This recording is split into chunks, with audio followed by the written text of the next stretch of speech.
La leyenda del Cid, Agustín Sánchez Aguilar. Corría el siglo XI cuando el Cid se lanzó a los campos de batalla y dejó deslumbrados por igual a moros y cristianos. En poco tiempo, el caballero de Vivar se convirtió en uno de los hombres más admirados de su época.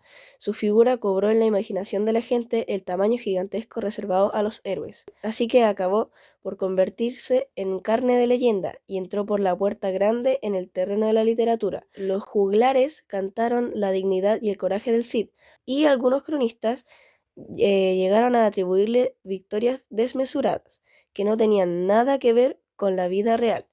El fruto más logrado de esa cosecha literaria fue el Cantar de Mío Cid, magnífico poema escrito hacia el año 1200, que se centraba en la edad madura del héroe, su amargo destierro, la toma de Valencia, la disputa con los infantes de Carrión. Encandilados por la belleza del cantar, a menudo olvidamos que la Edad Media nos legó muchas otras obras literarias sobre el Cid campeador.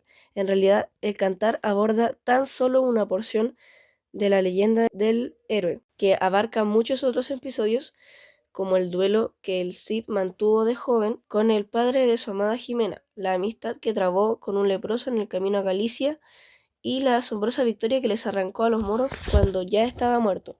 Ninguno de esos hechos se narra en el cantar, pero todos forman parte de la leyenda del Cid, que debió divulgarse primero de forma oral, pasó luego al ámbito de la literatura escrita y fue recreada sin descanso durante siglos en crónicas, romances y dramas. El presente libro nació de mi deseo de facilitarles a los jóvenes una visión lo más completa posible en la leyenda del Cid. El relato que les ofrezco comprendía la vida imaginaria del héroe, desde el alborozo de su nacimiento al infortunio de su muerte. Así que no solo los episodios contenidos en el cantar, sino muchos sucesos entresacados de fuentes datables del siglo XII y XVII. Dada la variopinta procedencia del material utilizado, he puesto en especial empeño en procurar que las diversas piezas encajasen en un todo coherente y armónico. Por otro lado, he optado por relatar la leyenda del Cid con las herramientas propias de un narrador de nuestro tiempo. Así que he amplificado con cierto ropaje novelesco lo que las viejas fuentes cuentan del modo más escueto imaginable.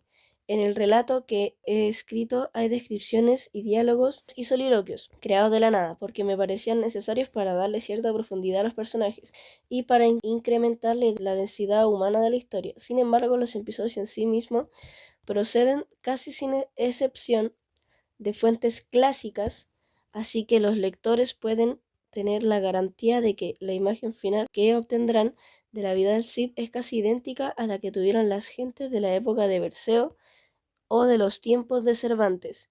En cuanto al estilo del relato, es obvio que no podía contar las cosas del modo de los viejos cronistas medievales. La razón es muy clara. Si hubiera narrado los hechos imitando el lenguaje de los libros como la Historia de España o la Crónica particular del Cid, no hay duda que los lectores acabarían por echarse una buena siesta, a mi costa. En general, he intentado imitar el tono solemne y de la épica, pues es el más apropiado para una historia que relata el destino de un héroe. Creo que ese lenguaje genera cierta distancia entre el autor y el lector, que favorece la idealización del protagonista, objetivo casi irrenunciable entre quienes cultivan la épica y que se manifiesta por igual en los viejos cantares medievales sobre la corte del rey Arturo, que en las modernas novelas del oeste. A fin de cuentas, lo que persigue este libro es lo mismo que buscaban los viejos juglares de los tiempos del Cid: cautivar la atención de los lectores con la historia de un héroe cargado de virtudes que salta sin temor de proeza en proeza. Ojalá que el cuento les agrade y que les deje el paladar el buen sabor de las grandes aventuras. Agustín Sánchez Aguilar. Muchas gracias por haber visto el video hasta el final. Recuerda suscribirte y activar la campanita. Adiós.